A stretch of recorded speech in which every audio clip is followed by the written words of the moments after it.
بسم اللہ الرحمن الرحیم۔ السلام علیکم ورحمۃ اللہ وبرکاتہ۔ جی سوال ہے، اگر روزے کی حالت میں احتلام ہو جائے تو کیا روزہ ٹوٹ جاتا ہے؟ میرے بھائی، اس کا جواب ہے روزے کی حالت میں اگر احتلام ہو جائے تو اس سے روزہ نہیں ٹوٹتا۔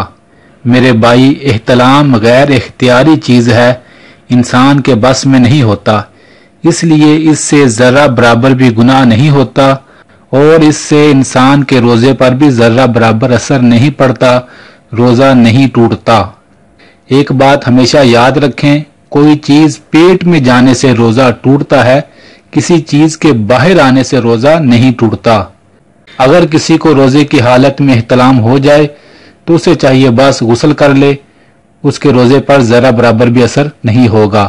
ایک بات یاد رکھیں، روزے کی حالت میں جب بھی غسل کریں تو آپ نے صرف کلی کرنی ہے، گلے کا غرغرہ جسے غرارے کہتے ہیں وہ نہیں کرنا، اور نہ ہی ناک میں زیادہ اوپر تک پانی لے کر جائیں، کیوں کہ روزے کی حالت میں یہ دونوں کام کرنے سے گلے کے اندر پانی جانے کا اندیشہ ہوتا ہے، اس لیے روزے کی حالت میں جب بھی غسل کریں تو یہ دونوں کام نہ کریں، باقی غسل مکمل کر لیں، انشاءاللہ آپ کا روزہ پورا ہو جائے گا۔